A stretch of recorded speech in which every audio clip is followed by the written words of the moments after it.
नमस्कार दोस्तों, BNA network के यूट्यूब चैनल पर आपका स्वागत है।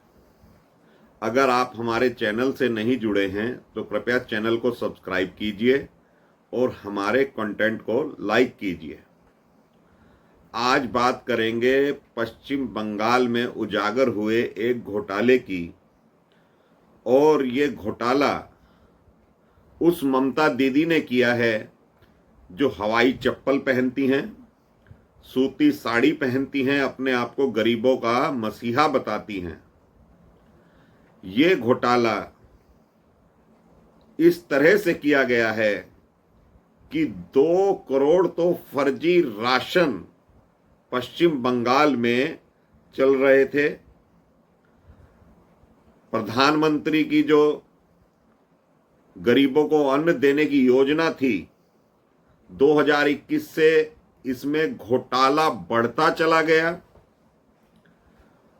और ये इतना बड़ा घोटाला स्कैम निकल कर आया है कि 10,000 करोड़ रुपया तो विदेशों में भेज दिया गया।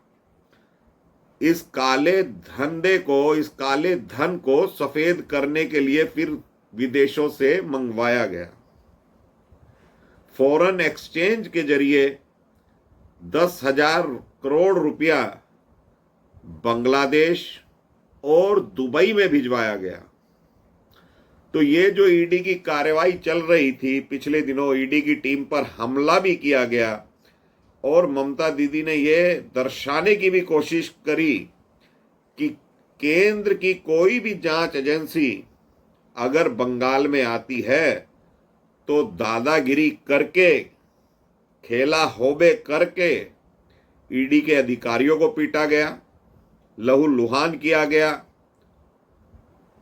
और ये बता दिया गया कि चोरों और भ्रष्टाचारों के खिलाफ अगर केंद्र सरकार कार्रवाई करेगा तो चोर, भ्रष्टाचारी शांत नहीं बैठेंगे।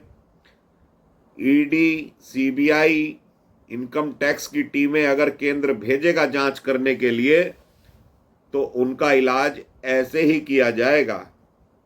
लेकिन अमित शाह, बंगाल के राज्यपाल और ईडी के सख्त रवैये ने अपनी जांच जारी रखी और ये घोटाला उजागर कर दिया।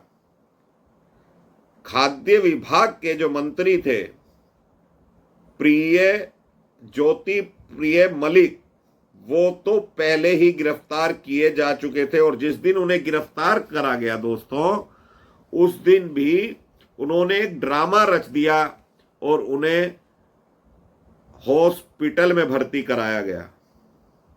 लेकिन ज्योति प्रिय मलिक के जो चेले चपाटे थे, पूरा नेक्सस था, उसमें भी सिर्फ अभी कुछ ही लोगों पर हाथ डाला गया है। पूरे बंगाल में तो अभी ये कार्रवाई हुई भी नहीं है। जिस दिन ईडी के अधिकारियों की पिटाई हुई, लहूलुहान किया गया, उनकी गाड़ियां जला दी गई, सीआरपीएफ के जवानों पर हमला किया गया, ये एक सोची समझी रणनीति के तहत किया गया, क्योंकि शाहजहां शेख को पता था, जिसके यहां ईडी गई थी, कि ईडी अगर उसके घर की तलाशी लेगी, उसकी किसी भी तरह से पूछताछ करेगी तो वो फंस जाएगा। तो उसने पहले से ही 1500 से 2000 बांग्लादेशी घुसपैठिए, जो कि बंगाल में अपना हक समझ कर रह रहे हैं, रोहिंग्या जो अपना मुल्क समझ के इस देश में रह रहे हैं, क्योंकि ऐसे लोग ही फर्जी राशन कार्ड ऐसे लोगों के बनवाते हैं, आधार कार्ड बनवाते हैं और पनाह देते हैं। ये देश के साथ गद्दारी है। लेकिन वोट बैंक की राजनीति ने इन राजनेताओं को अंधा कर दिया है। ये सोचना और समझना हम आप सनातनी लोगों का कर्तव्य है कि हमारी पवित्र भूमि पर ये जो बांग्लादेशी और रोहिंग्या रह रहे हैं, शाहजहां शेख जैसे लोग रह रहे हैं, और ये शाहजहां शेख देश में, बंगाल में अकेला नहीं है, ऐसे हजारों लोग हैं जो बांग्लादेशियों को, रोहिंग्याओं को पनाह देते हैं और अपनी पार्टी को मजबूत करते हैं। ऐसे ऐसे घोटाले करते हैं कि अगर ईडी की टीम या कोई भी सरकारी टीम इनकी जांच करने के लिए जाते हैं तो ये हमलावर हो जाते हैं। अब ये सोचना देशवासियों का कर्तव्य है कि ऐसे लोग जब सत्ता पर काबिज होते हैं तो वो क्या क्या कर सकते हैं। फॉरेन एक्सचेंज के जरिए विदेशों में धन भिजवाया गया। ये जो शाहजहां शेख है, 100 बीघे की जमीन पर इसने अपनी एक मार्केट डेवलप कर रखी है और कई मिल मालिकों से इनके संबंध हैं।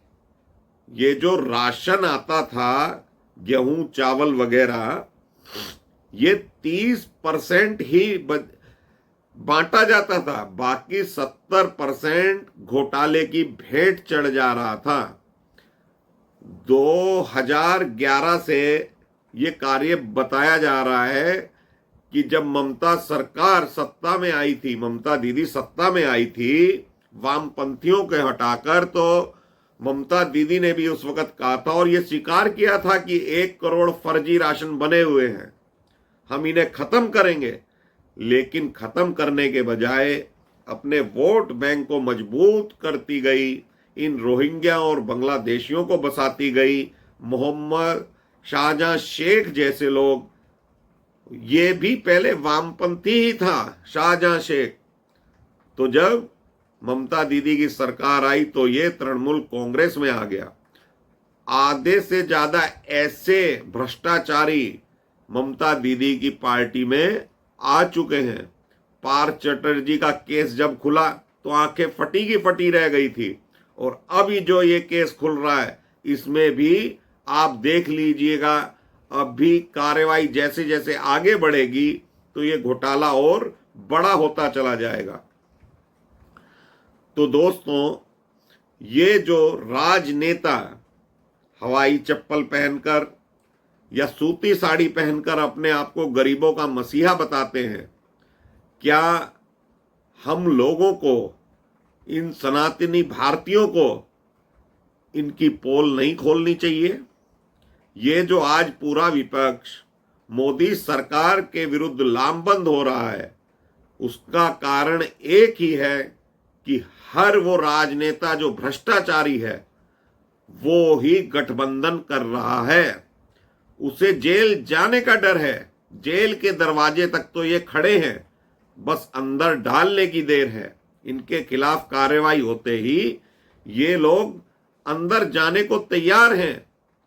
अगर सुप्रीम कोर्ट भी सख्त रवैया अपना ले, हमारी जुडिशरी भी बहुत सख्त रवैया अपना ले कि भ्रष्टाचारी को जेल भेजे, तो भ्रष्टाचार का ये जो दीमक देश को खाए जा रहा है और 75 वर्षों से खाए जा रहा है, अगर नरेंद्र मोदी की सरकार ये घोटाले ना पकड़ती, जब तो ये लोग कहते हैं हमें भाजपा को हटाना है, हमें मोदी को हटाना है, और मोदी को हटाते हटाते ये अपने देश को भी हटा देने की बात कर देते हैं, सनातन को गाली देते हैं। ये देश सनातन है और सनातन ही पुरातन है, और नरेंद्र मोदी और अमित शाह जो कार्रवाई कर रहे हैं इन लोगों के ऊपर, ऐसी कार्रवाई होती रहनी चाहिए। व्यक्ति कोई भी हो भ्रष्टाचारी, वो बचना नहीं चाहिए। मध्य प्रदेश की रैली में मोदी ने इसे मोदी की गारंटी नाम दिया था कि ऐसे भ्रष्टाचारियों के पेट में से भी, आंत में से भी वो ये काला धन निकाल कर लाएंगे।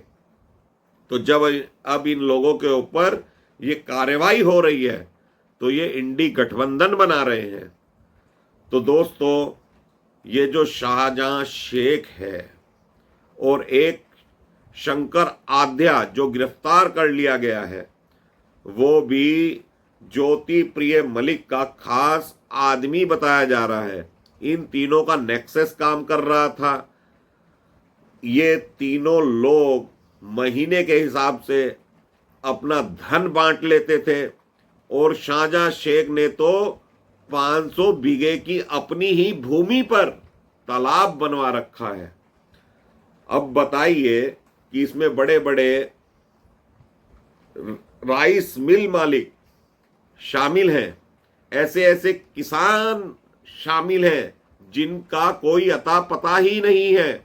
उनके नाम पर सरकार एमएसपी का घोटाला कर रही थी, उनके नाम पर दिखाती थी कि उनसे हमने ये धान वगैरह खरीद लिया है, उसमें एमएसपी का घोटाला कर देती थी। फर्जी बैंक खाते बनाए गए, फर्जी आधार कार्ड बनाए गए, उसी से डायरेक्ट इनके खातों में पैसे भी जाते रहे और ये लोग उसी पैसे को निकालते भी रहे। तो जितना दिमाग इन्होंने इस घोटाले में लगाया है वो तो यही लोग जान सकते हैं, भ्रष्टाचारी लोग। लेकिन ममता दीदी अब घिर चुकी हैं बहुत बुरी तरीके से। राज्यपाल ने भी अपनी रिपोर्ट केंद्र सरकार को पहले भेजी थी और दूसरी रिपोर्ट वो तैयार कर रहे हैं। अब इसमें एनआईए की भी एंट्री हो चुकी है।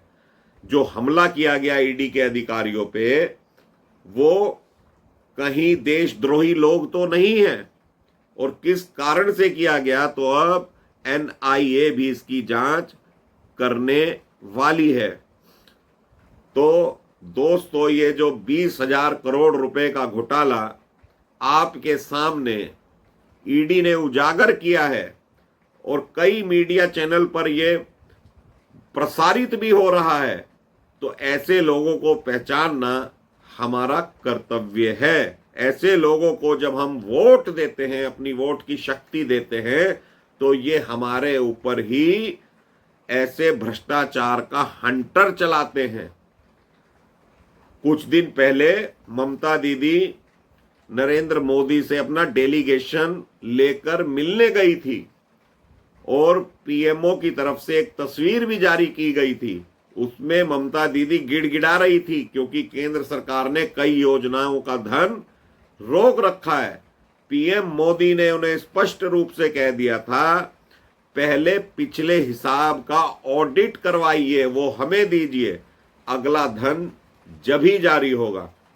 तो नरेंद्र मोदी की दूरगामी सोच का परिणाम है कि ऐसे घोटालेबाज अब पकड़े जा रहे हैं। तो अभी के लिए इतना ही दोस्तों। मेरा कंटेंट आपको अच्छा लगे तो इसे लाइक कीजिए, वीडियो को शेयर कीजिए और चैनल को प्लीज सब्सक्राइब कीजिए। धन्यवाद, नमस्कार, भारत माता की जय।